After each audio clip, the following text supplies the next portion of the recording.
It's taken a little while to get that, plus get chairs, but we're short one chair right now, but we're gonna go ahead and start sending things out, and the timeline on that is now Campus Expo in early May. So about the same amount of time to do the work as last year.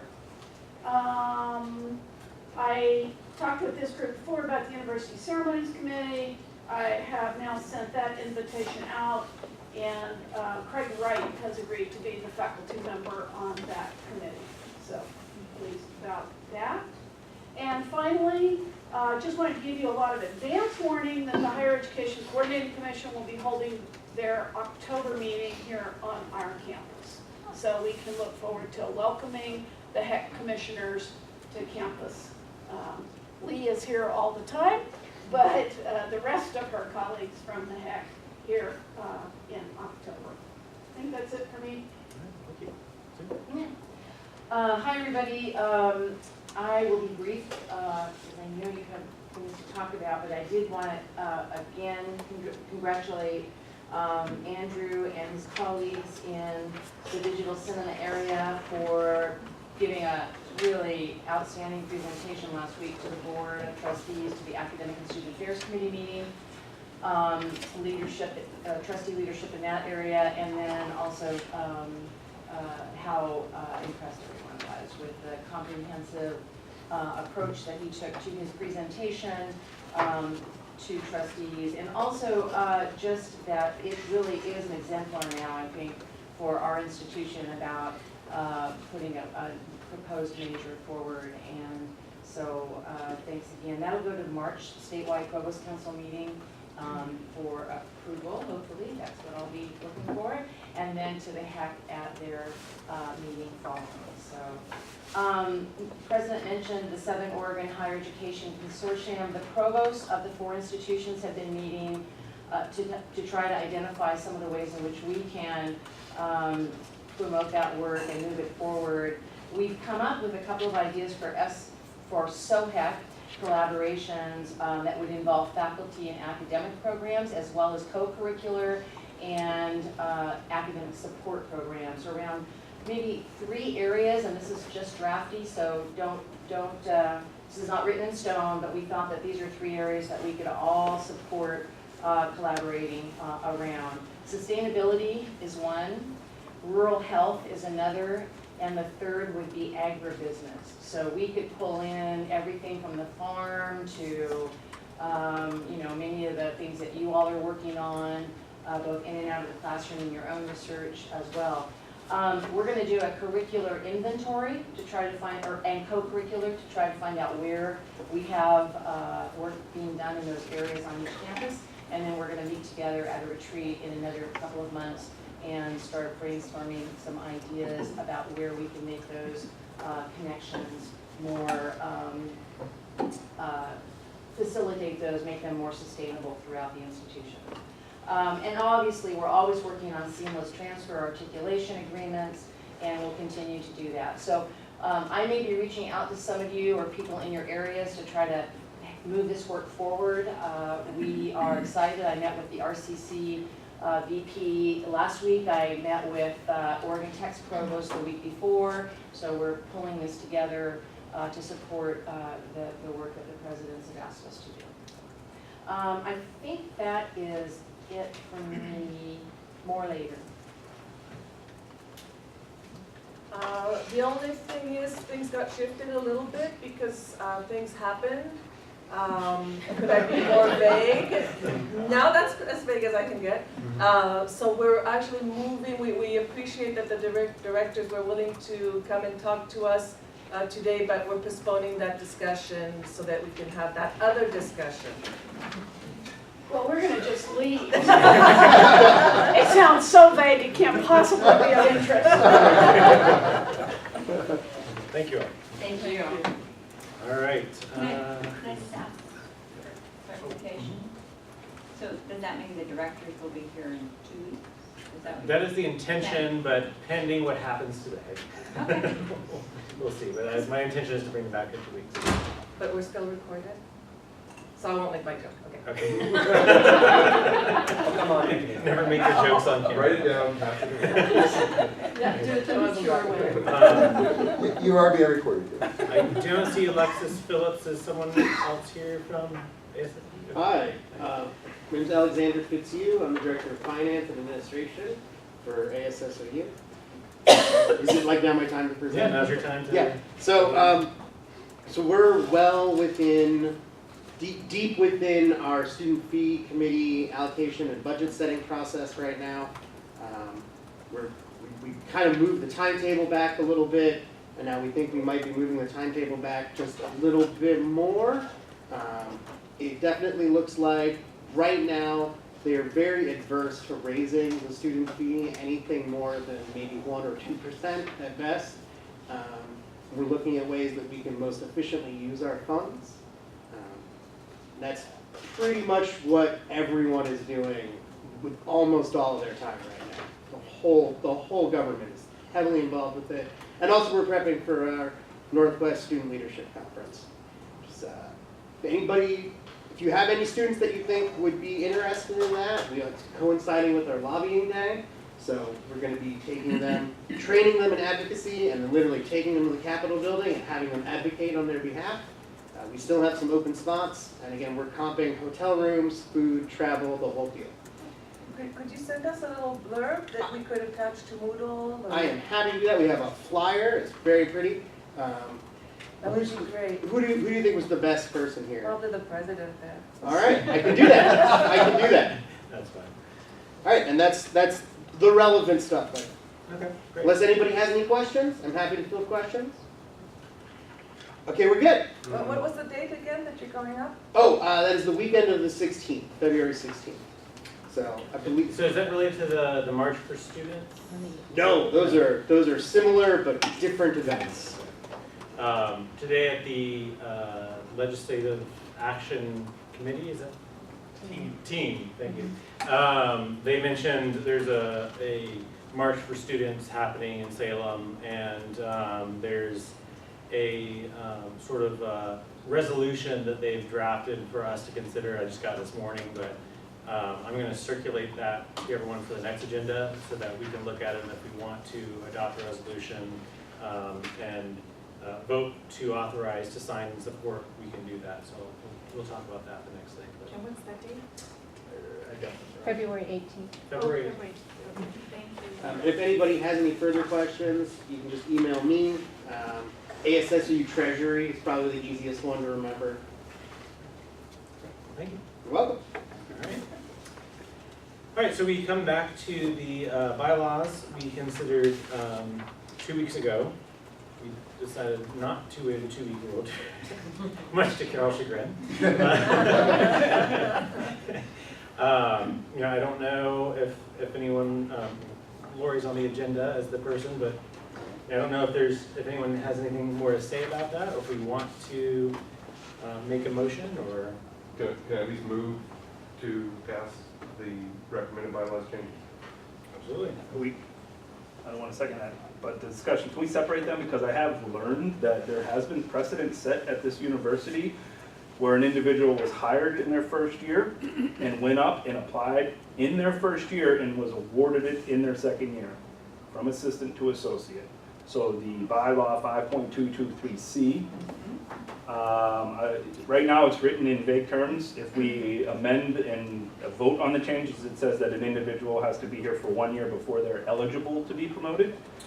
Sue said at the last meeting that she's taking care of that on her end on the provost hiring letter.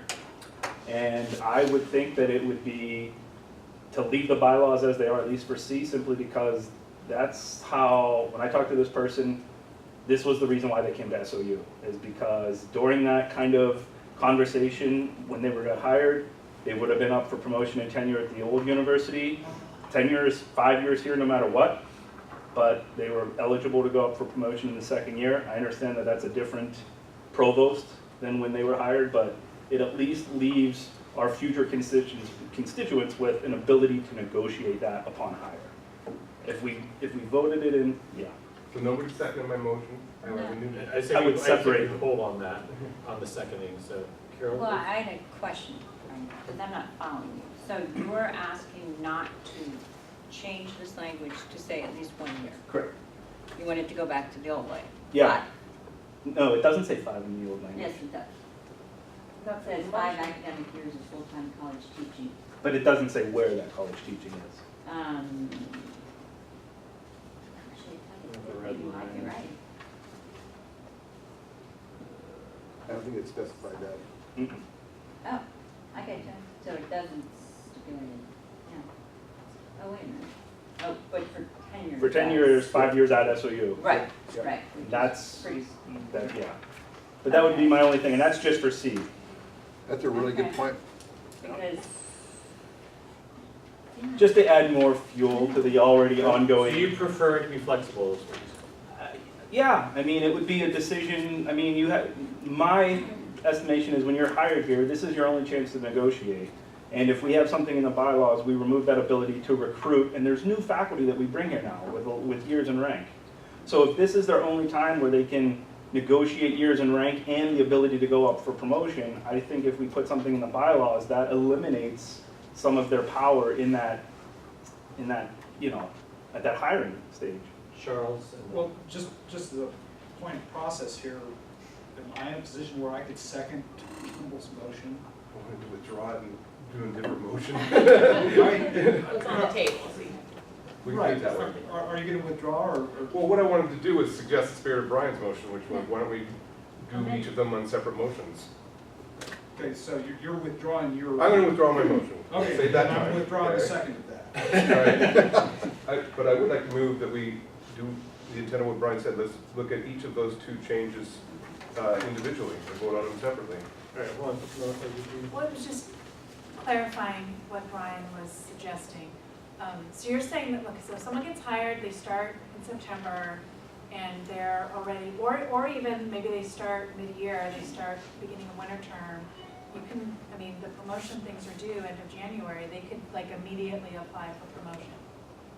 I mean, that's the way it's written right now, as long as they have 5 years of teaching experience. Right, but I'm just saying that nobody here would know them at all. Like, that'd be putting a lot of weird pressure on the, They don't have to go up for promotion, right, but at least it gives some people that feel that they, one reason why they came to SOU, that, and this was a consultation with the previous provost, is sure. they said, hey, we'll come to SOU, but I would like to be eligible for promotion in my first year because of my old institution, I would have been eligible, and that was agreed upon between those two parties. Sure. I understand what you're saying, I'm just trying to picture the whole, like, 'cause you've got you've got the program that's gotta evaluate them, and then you've got the personnel committee, and, I mean, these are all people who aren't gonna know this person at all. Is that really something we wanna be holding out there, is like, yeah, come here and you can get promoted immediately?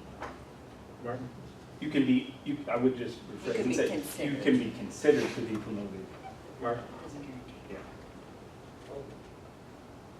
As much as I dislike, disagree. Well, as a guy who's doing that promotion stuff now, so the evidence of teaching would come from their other school, and their evidence of service would come from their other school. I guess that's what happened There's originally. scholarship too. Yeah, I thought scholarship Scholarship had is to kind of be independent, I mean, you on can do that. campus. But does it? I thought it had to be, I didn't think you could count scholarship that was before your service No. at SOU. I don't want to, I wouldn't want to limit it to that. People. Well, I wouldn't want to, but I thought it was. So anyway, are we happy with getting evidence of teaching and service that didn't happen here? I mean, I that, don't know where.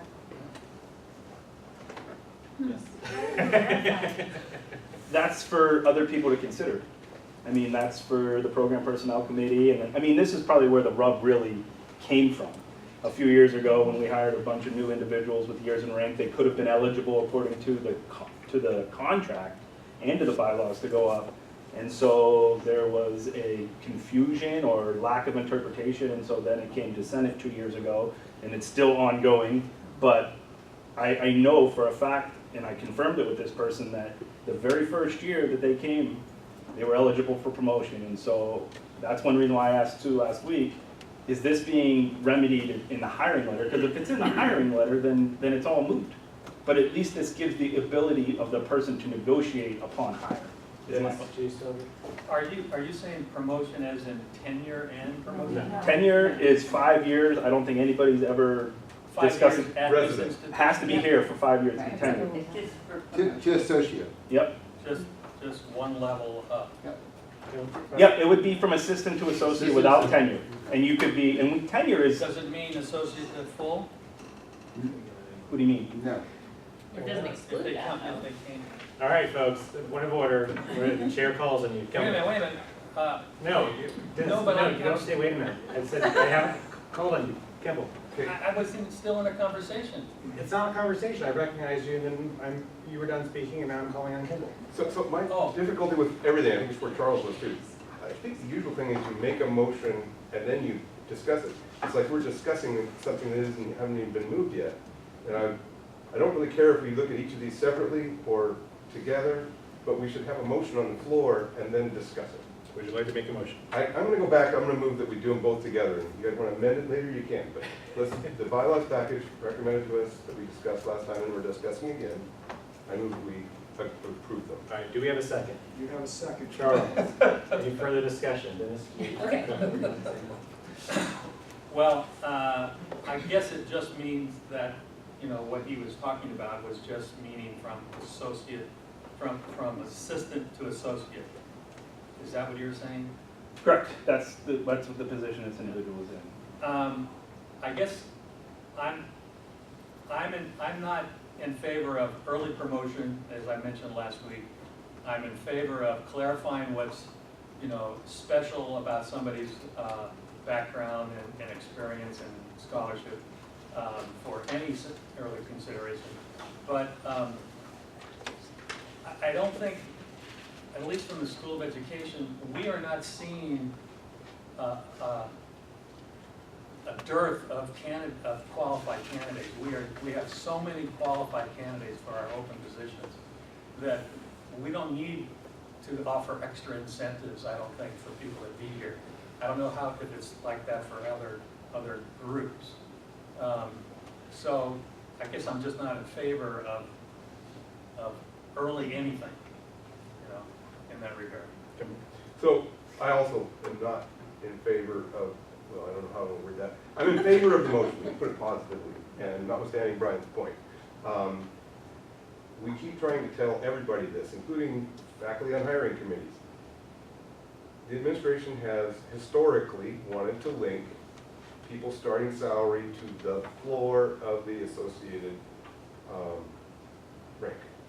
And Brian, your concern would have been handled with that person and anybody else if they had just been informed that they could negotiate the salary of the next floor, but still have to go through, yes, what amounts to a 2-year process to get promoted, right? Because if we say, my understanding is the intent of these bylaws changes for people being granted years in rank as they come in. Let's keep the issues separate here. That they would basically have to be here a full year and then could go up for promotion in the following year. I believe that is the intent of the bylaws.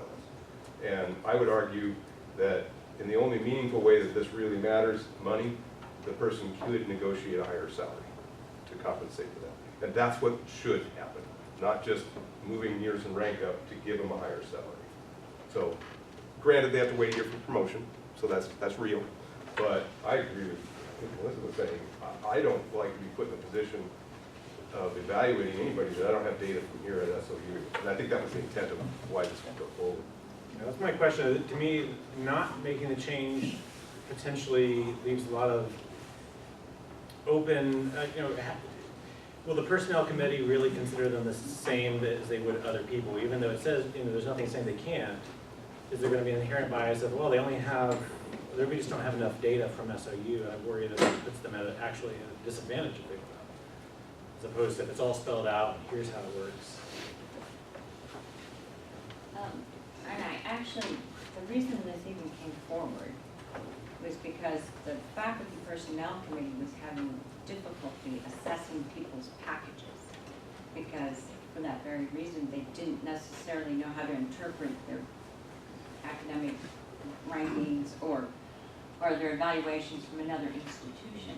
I mean, you have to assume they're valid and everything, and yeah, equivalent, but I think Melissa's point is well taken, that you could actually disadvantage the person if everybody on the committee doesn't have any information, has never interacted with the person on committees or seen I think it would actually hurt them in some ways to at least have a year here where they would be better known by your colleagues and going forward. So, yeah. Anyone else wish to be heard on this before we call a vote? Well, I did have a Go ahead. I mean, I actually thought that one was not gonna be a problem, but the other one, the early promotion, is one where I'm more familiar with there having been problems. And, you know, I just wanna kind of say that after I've thought about this issue some more, I think we still might need to change that some more. I think the change would be better. Now I'm talking about the one you're talking about, Dennis, the actual early promotions. Can you reference that? 5, 2, 3, 3. It's the first 2, 2, 3. Yeah, 2, 2, 3. Yeah, this is the part where, you know, we allow people to go up early in some way. And the old system was they get blessed by their program chair, the division director, and the provost to even get to try, and then they go up and try. But it appeared, it certainly did when I was on the departmental personnel committee, that it looked like those three entities were essentially saying, you're ready and we will definitely approve it. Felt wrong. The bylaws change here, I think, will really help because it will put the program personnel committee's input into it as well. And they're often in the best position to gauge, especially whether there's a scholarship, if we're talking about a professorial track person, but also the service too, because they'll see how that person has worked within the that program. So I think so first of all, I like the inclusion of the input of the program personnel committee. I do think where it needs to be changed still is to clarify that anytime we're doing anything between anybody can do it, go up early, or nobody can do it, go up early, we're trying to put some kind of filter on, and that's what this is an attempt to do. But I think it needs to be made much clearer, just for workload, if nothing else, that people need to provide something, and that's the devil's in the details, something to all of these entities to look at, but that the recommendation they're giving us, you look like you might be able to make it. I mean, you know what I'm saying? Right now it feels a lot like they're saying, you're good, you're good, you're good, you're good, good. I'm all the way through early on the promotion process, and that's not right. So this is an improvement, but not maybe all the way, in my opinion, where we ought to go. I'm still going for it, by the way. And I agree with that, and I wanted to acknowledge the work that the committee did with, you know, with Ed and yourself, Art, because I know it was probably difficult, especially if Ed's on that committee and he can't define those things. You know, that's truly difficult. And so, so I want to respect that, and because you did, you know, put in an extra phrase on there that said it doesn't necessarily mean it's going to be approved or whatever that final phrase was. Do you have that, Kimball? Yeah, you're right. That's close to what I. Yeah, it doesn't really mean doesn't mean that it's automatic or something like that. That was an improvement. That part was an improvement. So you know where I stand there, and I also agree with Melissa's point that we on that very first bylaw that we need to have institutional evidence for at least a year. So I'm in support of leaving it the way it is and not changing it according to Brian's recommendation. Brian? What's a year gonna do? Is a question that I would ask. I mean, if they're just here for 1 year, that may not be enough time to serve on committees and all that other thing. So I mean, a 1 year was a compromise from the 2 year, from what I remember the original discussion. I'm all for what Kimball said with adding the developmental and for early promotion should be in extreme situations, but again, you know, 1 year may not even be. I served on faculty personnel committee. It can be very difficult to interpret whether or not somebody is, that we recommend them to the provost office on faculty personnel for promotion. I mean, teaching, if you've come here with 5 years in rank and you're eligible, you only have really 3 terms, maybe 4 terms at SOU, your previous year, and then maybe that fall, because applications are due in winter, you kind of have to rely upon your other teaching. The argument can be said that, well, we brought them here for their teaching, here's evidence of their teaching, they've got 4 years at the previous institution. Scholarship is pretty standardized. Wherever you do your scholarship, you're looking at the years in rank. The hardest one on that committee that has the most friction is how do you determine service? And even in the first 5 years at SOU, services, we'll get to this, but here's a primer. Service is important, by the way. We talking about services? But even as a junior faculty member in your first 5 years, some of us are on Senate, but not all programs have that much service. You try, in my estimation, you want to protect some of your junior faculty from engaging in, you know, or they want to protect themselves. So even that 5 years is enough time to get on to send subcommittees, but that's the hardest one, is the service from these individuals. My recommendation is allow them the opportunity to go up for promotion. Everybody along the line will make a recommendation on how they interpret it. The whole entire thing is rather subjective, but we still include evidence of here's the things that I've done since I've been hired, here's what I've done in the past. Hopefully past behavior is an indicator of future behavior. So I would vote for the early promotion, yay, but separating them, but that's me, I'm done with this. Last comment from Carol, then we'll move on. I was just gonna say that if they've had experience somewhere else, 5 years or something, they already obviously had to do some service at their prior institution. So those people are not like a brand new faculty member that's never done any service. They could step in their first year and do some service, and actually it would be sort of expected because they're already coming with that. You're already bringing somebody with some of these experiences. So I'm not so sure it would be as big of a deal, but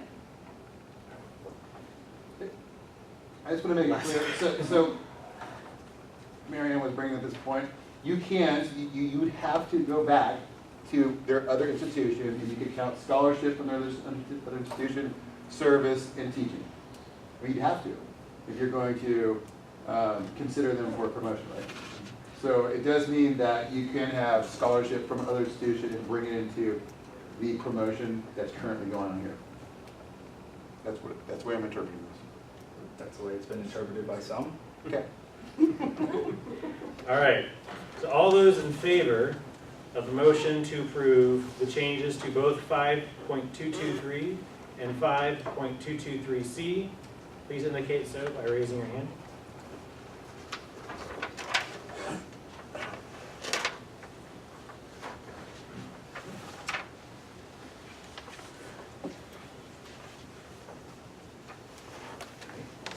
All those opposed? Did anyone abstain from that vote?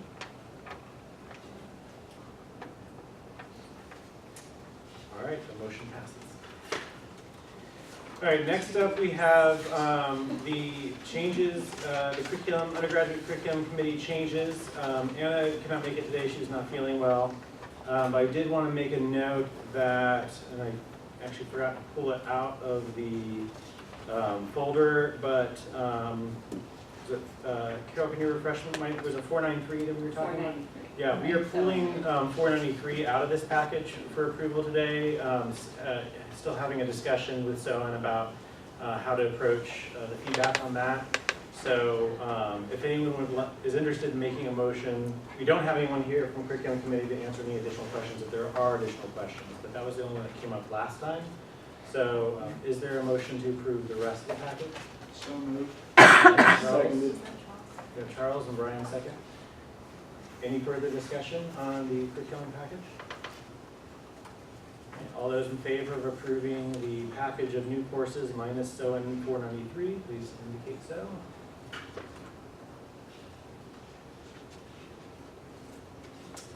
Any opposed? Any abstain? Motion passes. Thank you.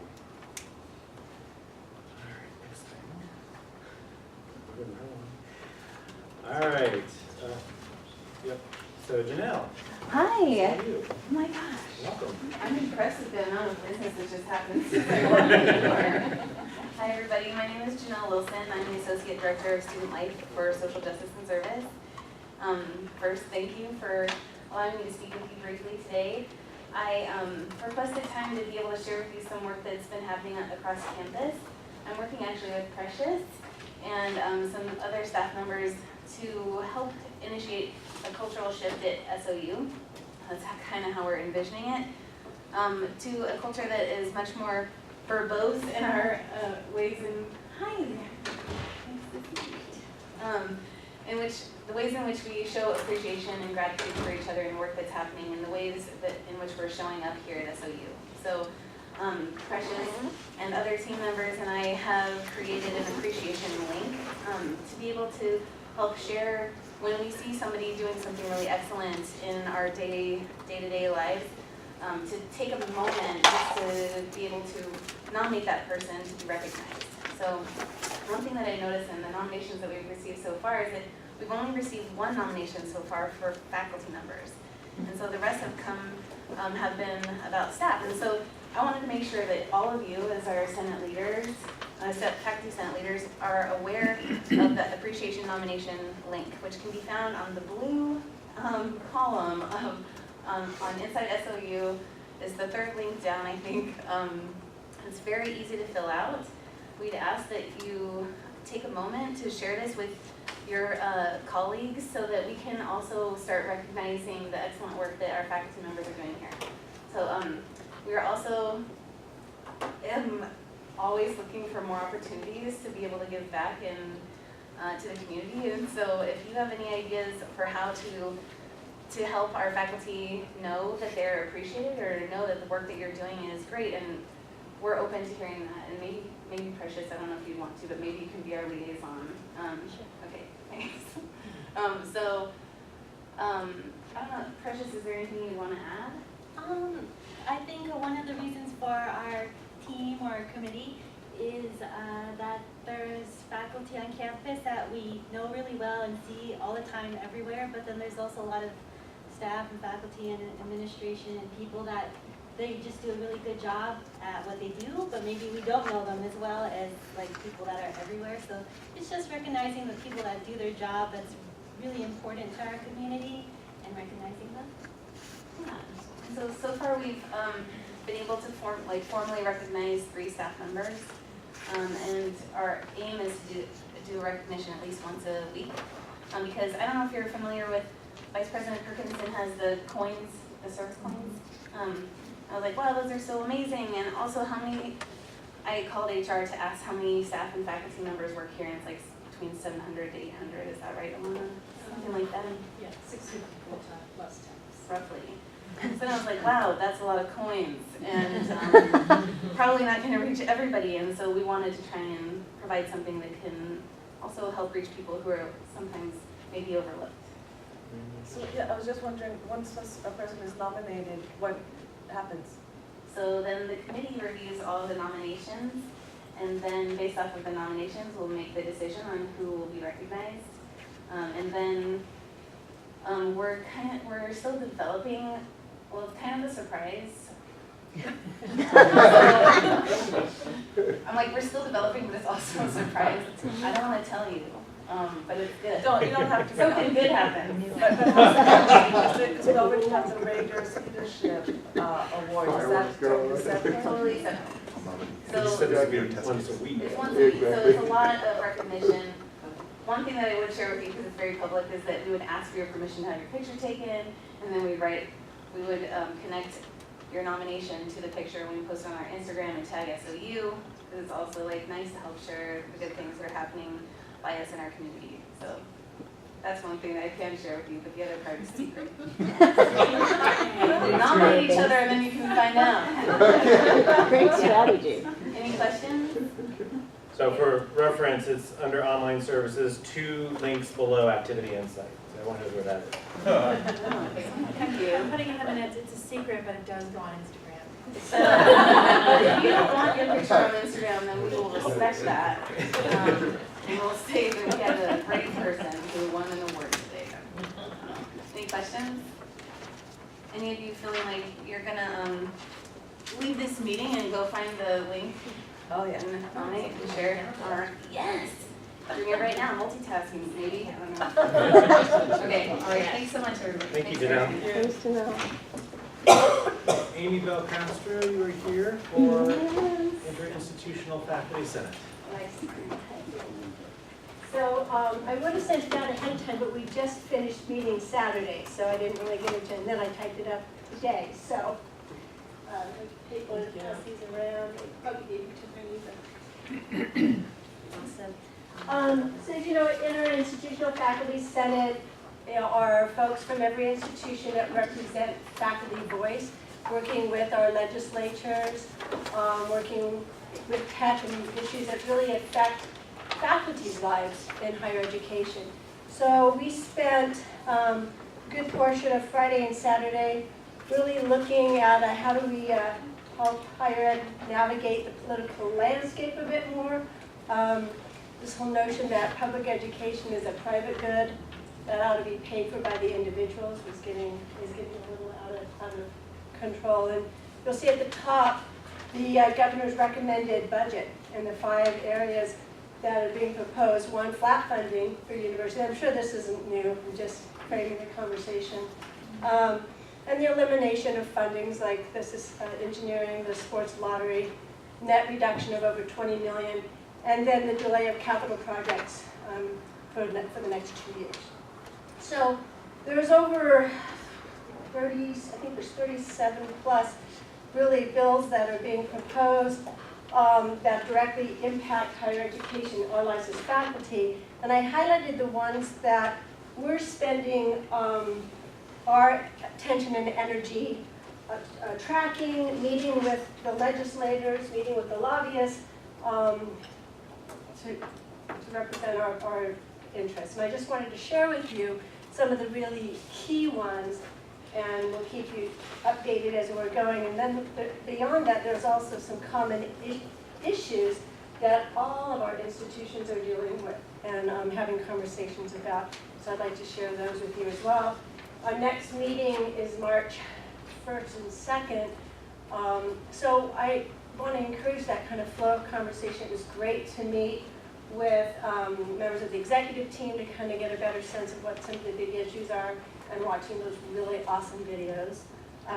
But I couldn't be here, so let me just kind of zip through a few of them really quick. Also, you'll notice that if you have any other, you want to dig a little bit deeper, if you don't already know about the link, it's there for you to look at the different processes the bills are going to be going through as they go through their readings. But a couple that I organized in this way because there's one, Senate Bill 540 on the sexual assault reporting is really an affront to our trauma-informed practices and our confidential advocates. And I think it's important for us to be aware of that and to, we'll be looking into and really kind of making that key point that we take it very seriously. We're really, as all the institutions are invested, but to say that it requires reporting of alleged assaults is going to reduce the kind of reports that we get. So that's one we just wanted to mark. There's 3 that Senator Courtney, he's president of Senate, is presenting again, which is really focusing on community college and 4-year. That's SB 3, SB 4, and then the House Bill 2249 on the Oregon workplace.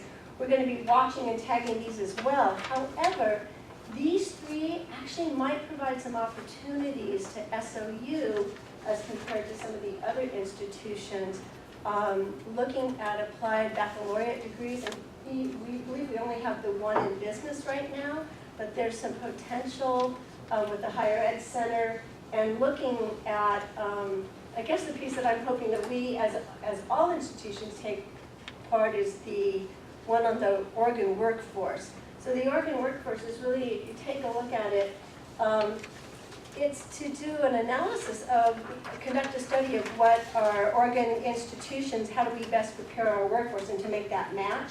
So there was a study done, the talent study. Eco Northwest. Thank you.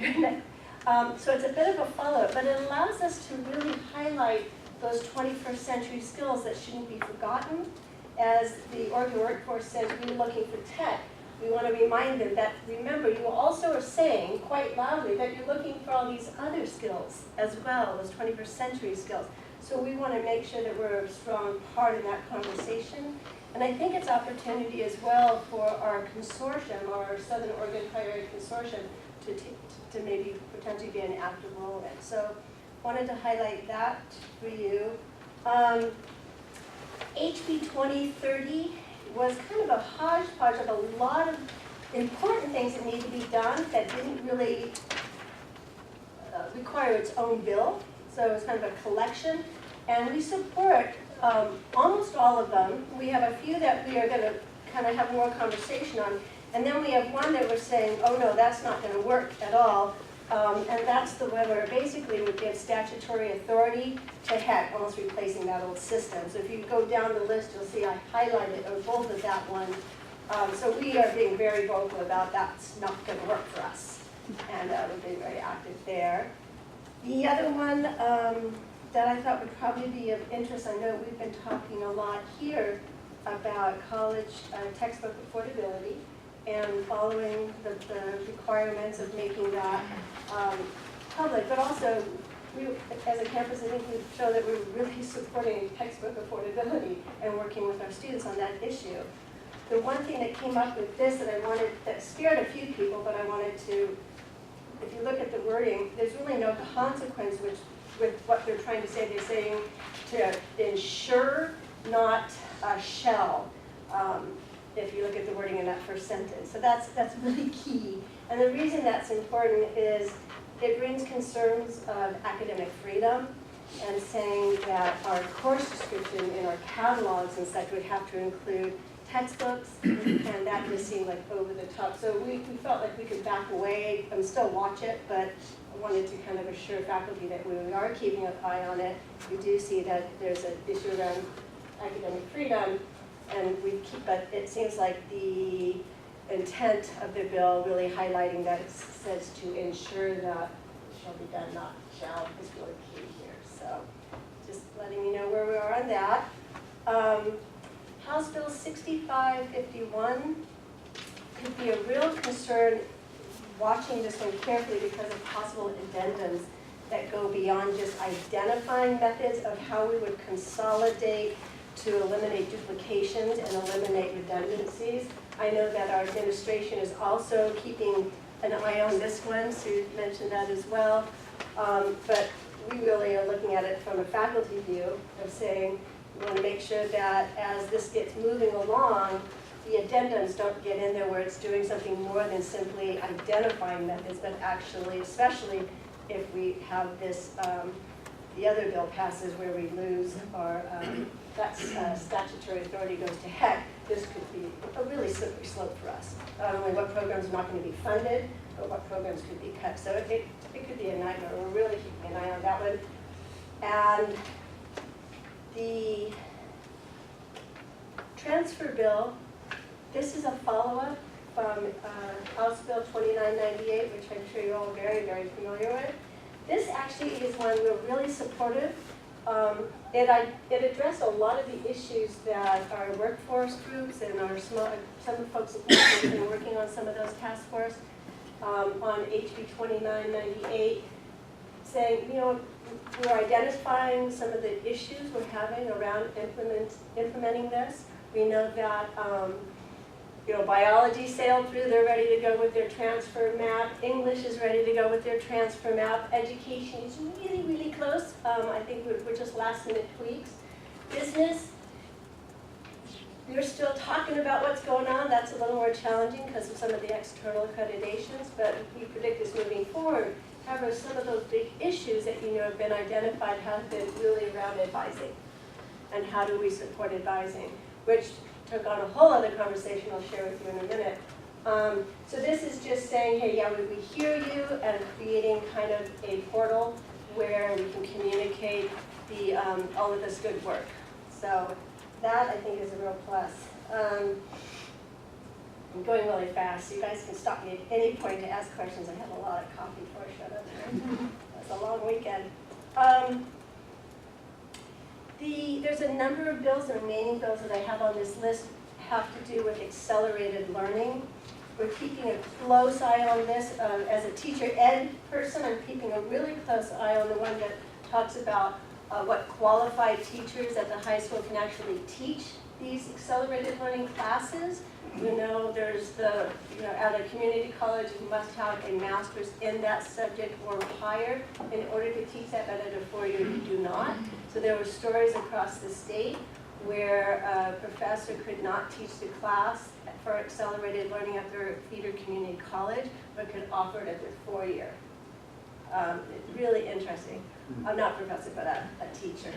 So we're keeping an eye on that, especially with some of the changes in teacher education credentialing, where folks can teach a class, like I could become a math teacher and never have majored in math.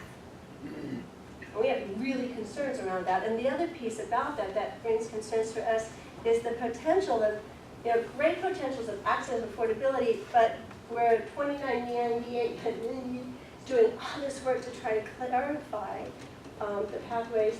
Some of these policies could actually clash with the intentions behind some of the clarifying alignment and rigor and lost credit. So we're keeping an eye on all of these as well. Any questions about the bills? I have a question, but I would love it, would you be willing to send this to Andrew so you can put it up on the Senate webpage? Yes, I just finished it before a meeting, and I will talk it to him. And I can also send you the complete doc. I just kind of morphed it into a quick Reader's Digest version, but I'll give you both. That would be great, thank you. Sure. So as you can imagine, you get a bunch of PhDs in a room for 2 days, and we start talking about all of this. Really great conversations occur as well. But some of the issues that I thought were interesting out of the conversations are ones that faculty from all the institutions, the big and the trues, are all talking about and grappling with. And 3 big ones really came out, and I know that they're part of conversations we've had here. One is faculty evaluations. That's been a huge amount, and really good research is being done from all the institutions looking at faculty evaluations. So I share this with you because I think sometimes we shouldn't, I guess using the word silo has been used a lot at this campus, but we shouldn't operate in one. We have colleagues across the state that are doing the same work. So as we start creating task force and workforce, let's be sure to look up and around at what other people are doing in our own state, because there is power in unity. And so I encourage us to do that. Some of the pieces that came up really was the effectiveness of the evaluations and the use of P&T. Some institutions, actually U of O, have absolutely eliminated student evaluations because they acknowledge the research of gender bias. Not across the entire institution, but many other colleges will actually put in the P&T file this piece of a slip of paper identifying the research around gender bias in student evaluations. So that was an interesting thing to hear. OSU is piloting a brand new program entirely that has to do more with peer feedback. I know we explored things like that a couple years ago, but they're really looking at that. And then Western, I was really interested in, they do use student evaluations, but they don't use the number. What they focus on is the faculty's response to the evaluation. Hard to quantify, but it's really about, well, so your faculty student evals say this, what are you doing regarding your practice in terms of that? How are you reflecting and what changes are you making and how are you, which I thought was really interesting from a pedagogical perspective. So I can keep you more posted on that as we go. And again, I encourage you to ask questions so we can go to the table and truly represent questions that you have here. The other one was low cost, no cost textbooks. And it was a small conversation, but one I thought was worth sharing because the cautious of policies landing on top of each other. For example, really important to have accessible textbooks, but the accessible textbooks may not be necessarily the lowest cost textbook. And how do we have those conversations? So that was one. And then the last one is workload equity. It was brought to IFS as one of the issues we're dealing here at SOU. And quick summary is there are many tracks across all the institutions. So all institutions have multiple tracks, like we have professional and professorial. Other institutions have many more than that. Everyone's struggling with workload equity issues across the track. U of O right now is dealing with the competing mandates from the CBA and bylaws. May sound familiar. And they're right now kind of trying to deal with it in bargaining. And advising came up as a big issue across, where U of O and OSU faculty do not do advising at all. They have professional advisors. Let's see. TRUs kind of do their own advising, but how they capture advising in P&T is really different, where advising for most of the folks led in both service and teaching, and there's reasons that faculty said this should be in both areas, and for us it's in teaching, even though some of us still put it in service, it's in teaching. A couple others have a fourth column. They have scholarship, teaching, service, and advising, which is an interesting one as well to really try to capture it. And I think that's enough on that. So, any questions or things that you would like me to put into the conversations for our next meeting, March 1st and 2nd? Well, we will likely have some grist for your mill on that very last topic. I imagine you will. So you know how to get a hold of me, I imagine. I'll send you the update there. And you know, we'll keep you posted. We'll know more about what actually coming out of these bills that I shared with you. Once our taxes are filed and we actually have a real budget, right, around May-ish, we'll have a sense of where we really stand in all this. But So Amy, I just had a question, because you put up front governor's recommended budget, and I do believe our president has said she's going to be talking to the governor, and we don't really know what our scenario is, but this is pretty clear. so I think this it's out. this is the recommended budget. Right. Then they have the revenue, Right. which The incentive package. yeah, the incentive package, So, in which will impact that. so that might inform some. It will absolutely inform Okay. that. So if that passes, then things like the sports lottery, there's things that she promised in. If that passes, here's what else I can give you. Okay. So it's just a matter of, Thank you. yeah. Any other questions? All right. Thanks, Amy. Thank you. And I think Jessie will be actually joining us at IFS at the next meeting. I'm going to not be able to be there, and she's willing to be my proxy, especially because there's so many crossover K-12 higher ed pieces. So I'll be Amy's eyes and ears at the next So one. you can send stuff to her as well. We can do a pipeline. Thank you. Well, that about wraps up our agenda for today. All right, just kidding. Before we get into our next item, I wanted to read off a couple of facts, so everyone's sort of clear where we're coming from here. Then I'll let Kimball speak to the petition itself. I apologize, I actually left it on my desk. I grabbed a stack of student handouts instead. So I don't have the signatures to show you, but there are 67 of them. And then I will also invite the administration to respond as well. So first of all, the petition before the Senate today has been added to the agenda in accordance with 0.534B of the Faculty Constitution, which states the chair must place on the agenda of the next regular meeting all items that are submitted by petition signed by at least 10% of the faculty, and having received 67 signatures, the petition meets this criteria. The petition in question calls on the Senate to pass a resolution endorsing a specific bargaining outcome between the SOU administration and APSU, namely the assigned teaching ELU of professional class faculty instructors at 40 to 41 ELU, and correspondingly 4 to 5 ELU assignment for service in the collective bargaining agreement. I do want to note that Article 1, Section A of the collective bargaining agreement names APSU as the exclusive bargaining agent for the faculty members described in Article 4, between the faculty members and SOU, and that Article 19 of the bargaining agreement sets workload requirements, including loading for teaching, 36 ELU for professorial faculty, and 44 to 45 ELU for professional faculty, as well as the loading for scholarship and service. So that is not in the purview of Senate's authority.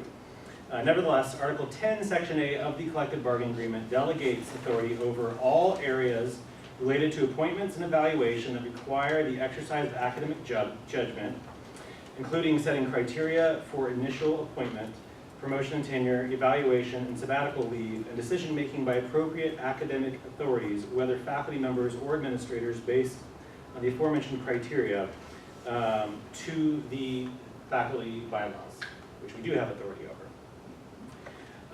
Note that while one ELU of instruction is a commonly understood unit of measurement, neither the bylaws nor the collective bargaining agreement make any attempt to define one ELU of scholarship or one ELU of service. So these are somewhat fuzzy terms. Present professorial faculty are expected to complete 9 ELU of combined scholarship and service. And professional track are expected to complete 0 to 1 ELU of service only. But the promotion criteria related to service are published in 5.226C of the faculty bylaws and require the same standards of service for professorial and professional faculty in order to be promoted.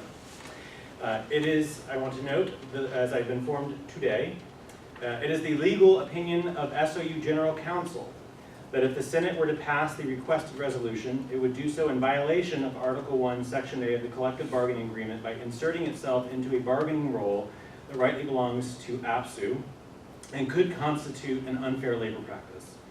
Furthermore, liability for illegal Senate action lies with the university.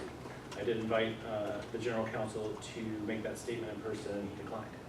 However, legal counsel for APSU disputes the university's position and argues that since no resolution would be binding on the administration, and it wouldn't because we don't have any authority, it would only be a recommendation, such a resolution could not interfere with APSU's authority in the view of APSU's legal counsel. That is all I want to say about this. Kimball, you may state what you would like. Okay. Well, so if it wasn't clear to all of you already, I'm certainly the person that initiated this petition, and as Andrew says, I did so using the Senate, the Constitution prerogative for getting such a petition to put something on the agenda. So blame me if this is a problem.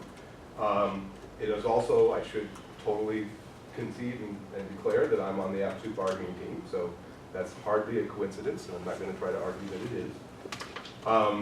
But I would like to amplify a couple of the things that Andrew said at the end. Well, first of all, let me speak to the idea that somehow this is potentially unfair labor practice or whatever. I think that's ridiculous because, first of all, the intent of this is to make a recommendation. And the recommendation of the Senate, in my opinion, however we word it and however we state it, would be that kind of what Amy was talking about there a moment ago, the bylaws and the bargaining agreement would appear to me, and I think to most people, to be in conflict right now, for the reasons that Andrew stated and are kind of stated on the bullet points on the petition. So, what do we as a Senate do with that, and what do we, to me, something's got to give. And the de facto position of the administration so far, they can speak for themselves too if they want, but is that we like having instructors teach 44 or 45 ELU teaching, but we also like getting lots of service from them. I'm characterizing, please forgive my liberties there. We have, suggested that either something should change in the bylaw. This is, now I'm speaking for a moment as a bargaining team member. We've suggested that this would be one solution that would put, frankly, the CBA in compliance with the bylaws, we believe. The alternative is still viable, and I need to admit that, and I need to admit too that all of this is subject to collective bargaining, and your role would not be to tell the administration or APSU what they must do or anything like that. It's just you have right to weigh in on something I believe that matters, and that is we could keep a high workload, but then we very probably have to reduce the expectations in our bylaws for promotion and frankly even just acceptable service for our instructors. So here we are, we're in this funny world. Yes, indeed, this is a bargaining issue. I can assure you that APSU wouldn't feel like you are stepping on its prerogative if you simply weighed in as a Senate, particularly given that, now I want to talk a little bit about the history here. And I want to go back to when instructors really began. We had instructors on this campus before 2005, but it was only in about 2005 to 6 that we frankly raised their level from all being one-year non-renewable type people to having more status with the university, to be treated as faculty that could get ongoing contracts, had a promotion track. It was actually a couple years even after that that we got to the place where we had 2 more tracks to be promoted to. That's terrible English, but I think you follow me there. Senior instructor 1, senior instructor 2. in all of that process, the Senate and the faculty were working hard to, with administration, input and eventually consent, to develop standards by which we would assess, define first and then assess the service as well as the teaching of our instructors. So all of that was going on with us, and I think the Senate made some good recommendations, and I really believe, I was there, I was Senate chair when this all began, that the expressed intent of the faculty and the concurrent assent of the administration was that we wanted instructors to be as much a part of the institution, for giving service, being valuable not just in the local level with their program, but providing university service. All of those things were stated and then expressed in the criteria by which they would be promoted, assessed and promoted. So that's what I believe the history shows. Along the way, there had to be some incorporation of these items into the collective bargaining agreement. I actually know more about that because I was involved throughout, but we had to assign some way of a process for people to get promoted and to the new ranks and to be evaluated. But as Andrew very correctly points out, for some number of years now, the CBA has ceded that authority to the Senate and to its pilots. So right now we have, here's what I think is where we're at. What we have is a really good set of expectations for instructors if they had time to do it. I don't think we the university community, give them time to do it. If you all are uncomfortable with this motion, I'm certainly open to amending how it's worded, but I'm saying that what a motion that I would like to see us pass is, its flavor is this. We, the Senate, really like our bylaws. We like the way that we want to include instructors into our university community, and we would like for them to have the time to be able to do that work. You can leave APSU and SOU out of it even if you want, if anybody's uncomfortable with the potential unfair labor practice, which I, again, think is not true. But anyhow, that's why I got this on here. And so I think it would be healthy for us to discuss that. And, I'm willing to hear something different. If the faculty really believe, actually what we really do want is instructors teaching 44 or 45 teaching ELU with very little service, then that is, I can hear that. And the bargaining team, will no doubt listen to you and take that into account as we bargain. The other thing I wanted to point out is that, okay, one more big point. Shoot. Well, I'm sure it'll come back to me, but it's, one statement, I'm supposing that a lot of that language came from the attorney Jason, not from you directly, Andrew, but the one statement I heard in what you said was something about that an ELU of service is not well defined. And I can live with that statement, but it is indirectly defined as about 30 to 35 hours of work in a couple of cases. The most notable one you might be familiar with is if you get a guaranteed summer contract and then your university decides to cancel your class under current collective bargaining, they still have to give you work to replace that. And it's quantified pretty directly as 35-ish hours per ELU.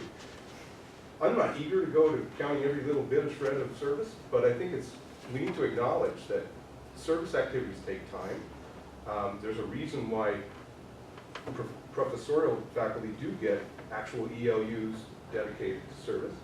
And I think to ask our instructors to do anything beyond departmental service is asking for more than 35 hours. And so to me, we can get down to the math of this if we want to. I really think those kind of details should be left for the bargaining table. But I do wonder how we feel as a faculty, as a Senate, about our expectations currently in Section 5 of our bylaws. And if you happen to have access to those, we just voted on some amendments changing a different part of those. So we can point to all the places where we talk about what the service requirements are. And again, I guess I'll close with, I really believe it was the express will of the faculty and the administration 12 years ago that, if you will, the bylaws consciously and purposely made the service expectations of professional track faculty the same as for professorial faculty. Just quickly respond, and then I'm going to call on the administration. So my comment about the one ELU is mine. I had a number of people email me asking the question of where can I find ELU is service defined or ELU of scholarship defined, and I couldn't find that, again, in the bylaws or the bargaining agreement, but that's a good point about it being It's not implied. directly defined, but there are two places where it's referenced. So Karen and or Dan, would either of you like to speak at this time? Actually, I won't share any comments except to say that the administration's position is that holding a discussion about a topic that is an active argument issue is an unfair labor practice. And the administration also is worried about establishing concerning precedent whereby any subject of collective bargaining could be brought to the Faculty Senate table.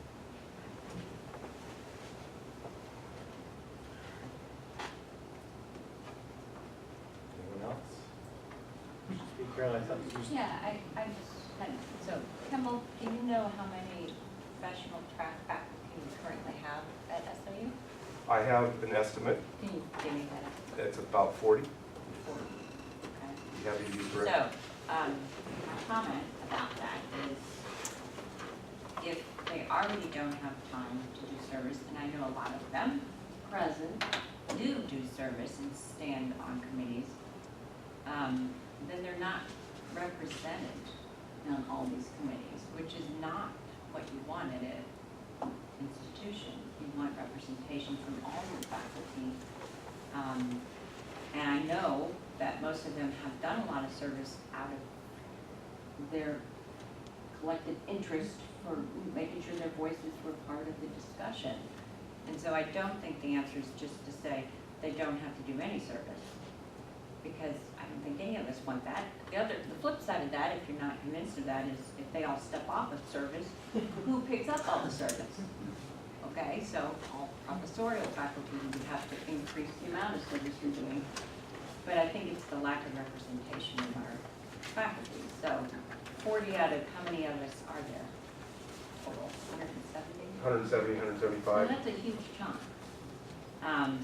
So personally, the solution is to acknowledge they are held to the same standards as professorial faculty for their service requirements, but they're not given any release. I don't know what you want to call it. Release is probably not the right word, but ELU credit for service? yeah. So it just makes sense to change that.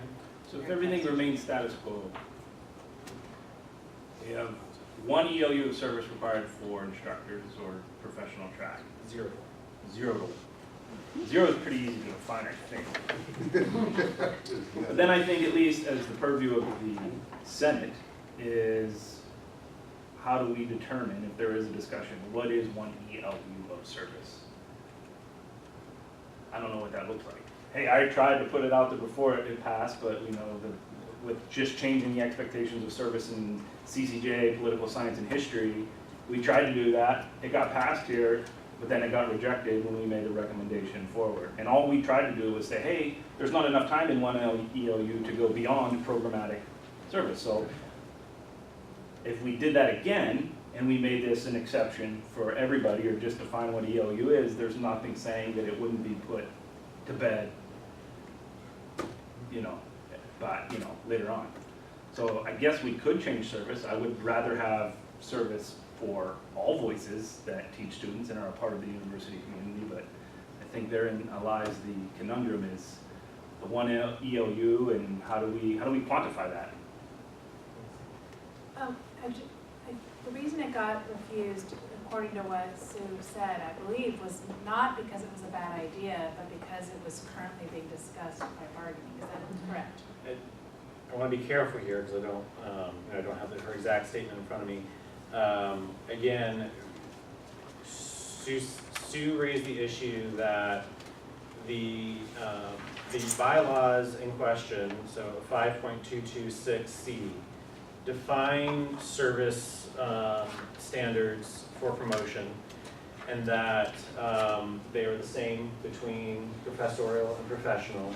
And therefore, while programs can, in their program guidelines, give character to those, right, and sort of define within the discipline what that might look like, they can't negate those. And so her view is that in order for the 3 programs that put that change up to do that, the Senate would first have to change 5.226C to give different guidelines to professional and professorial track, because as of right now, those were in conflict with the new language, is my understanding.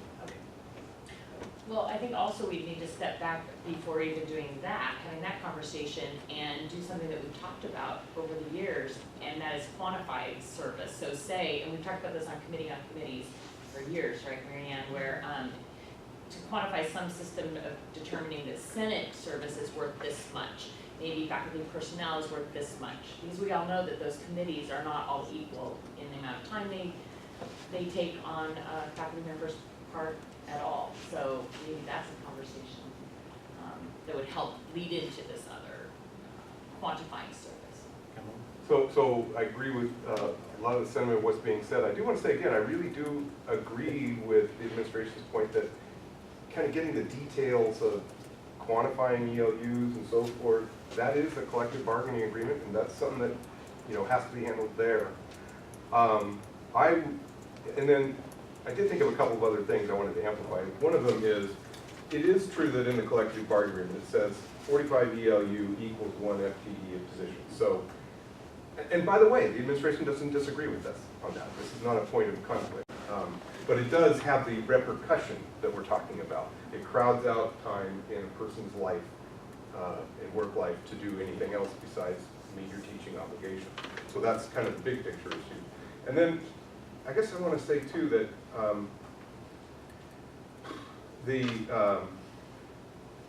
I think our role here is, do we want that kind of service from our instructors or not? And that's really all we should be saying.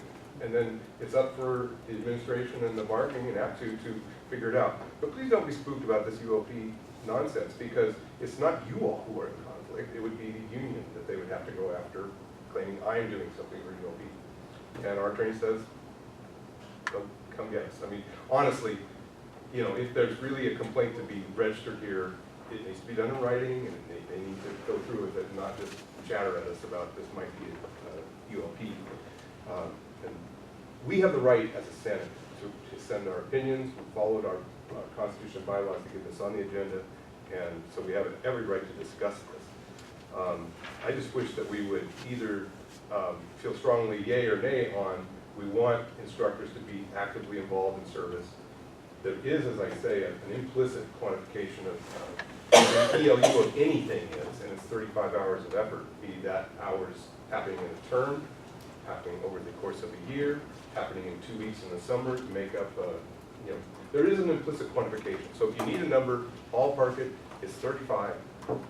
We could all, the administration and union will negotiate whether that should be 40 or 30 or 23.5 or whatever, but that gives you some sense of it. And by the way, a lot of this stuff, okay, let's go back to ancient history.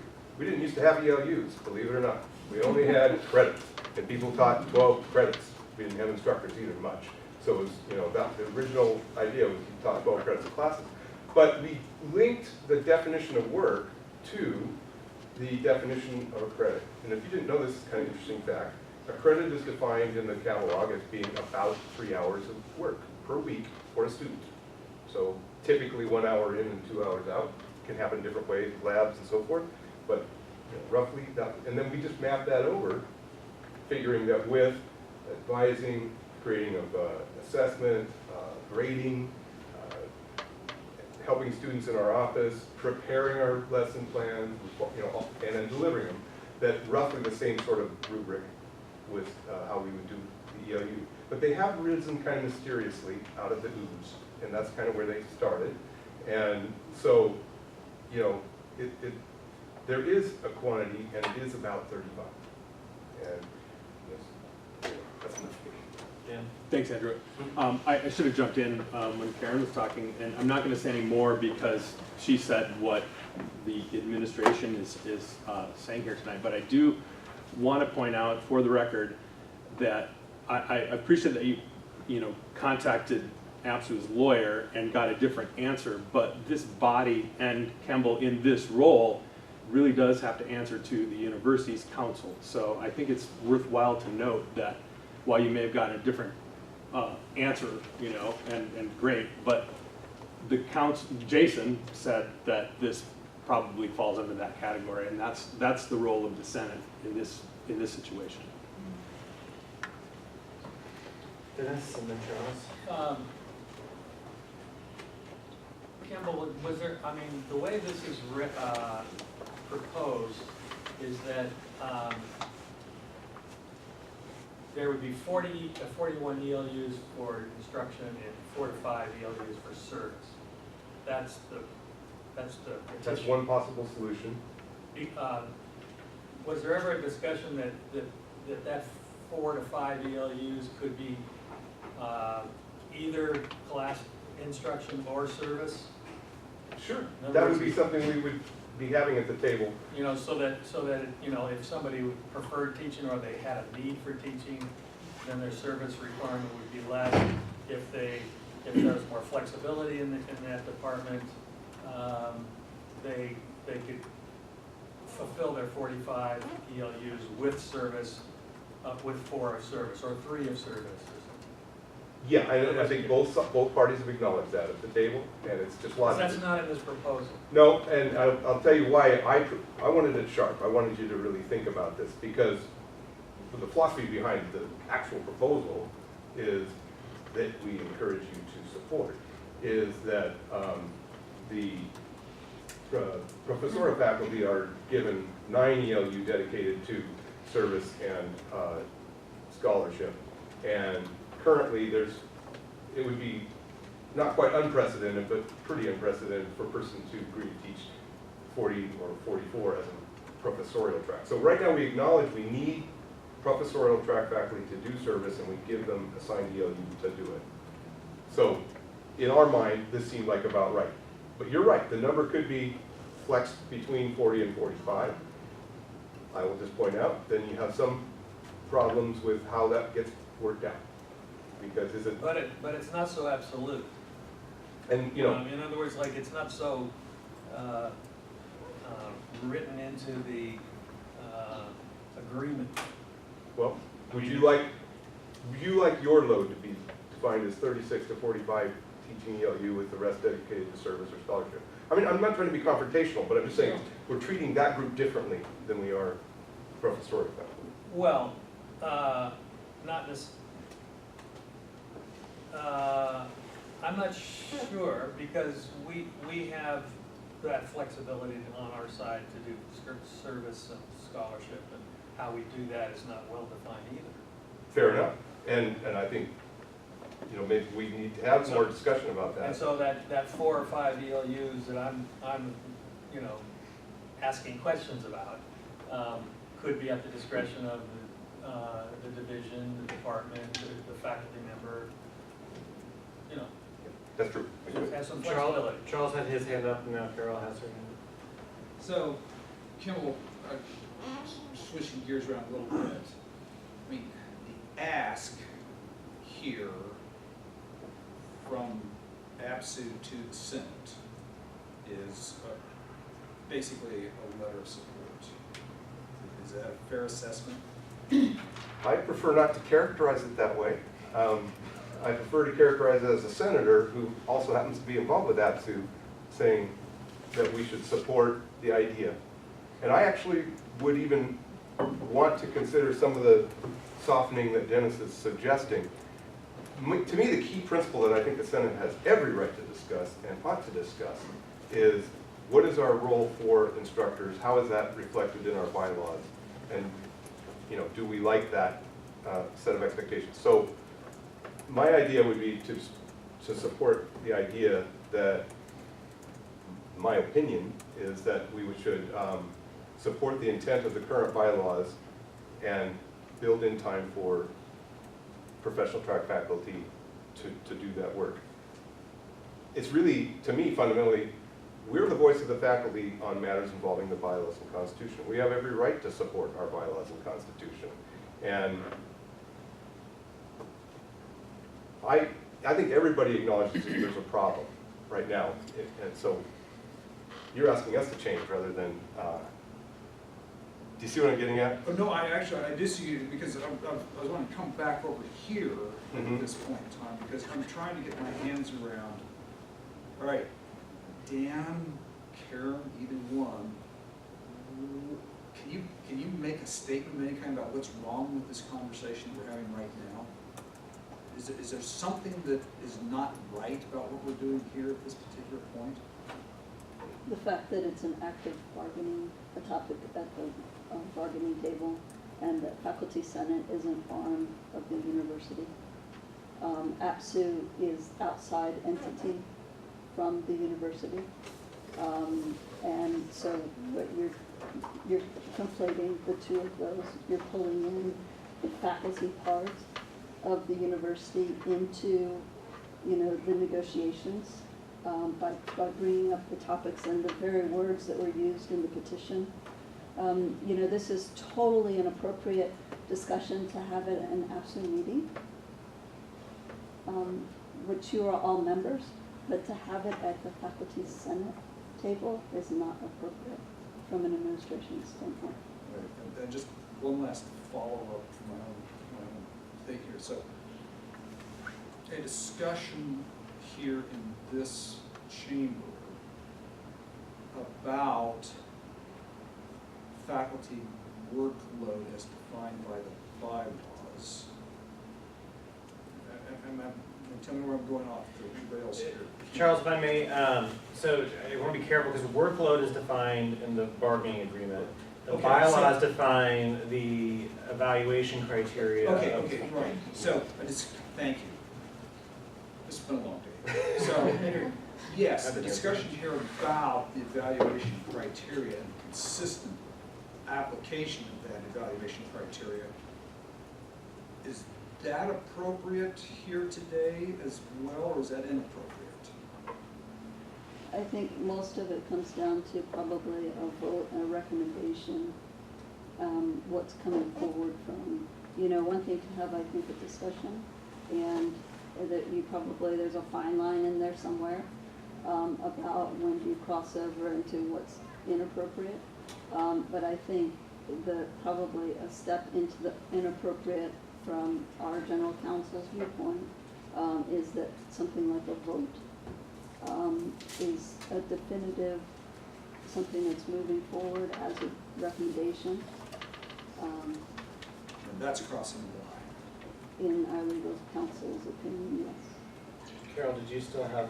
I just would like to hear from professional track faculty that might be here that could give voice, if they're comfortable, with their view on service and their trying to do their service under these conditions currently. So before we call on anyone to speak up, in 3 minutes, the meeting is going to end. So. I just want a different perspective. Okay. Does anyone want? I don't know who here is professional track.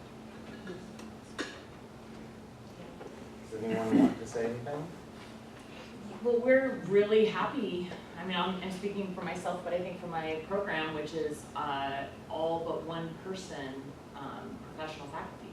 So if we're happy to be recognized for the fact that we teach a heavy load, but also do incredible service for the university and our program, and assessment for the university and our program. And heavily advising first-year students. So we're just thrilled that somebody is recognizing that and attempting to bring it more in line with professorial tracks. So thank you for that. We appreciate that a lot. Yeah, right. Is there anything wrong with us making a motion that reaffirms our bylaws and says that we value the service and the voice of both professorial and professional tracks, and we encourage XXX, BBB, CCZ to reaffirm the service expectations that Kimball originally brought forth? We want to hear the voice. Now I think the question becomes if we then, because all we do is make a recommendation, and we recommend that, I don't know what the recommendation would be to toe the lines of what we can and cannot discuss, but we could make a motion just saying, hey, we value their voice, we value the service expectations. That's great.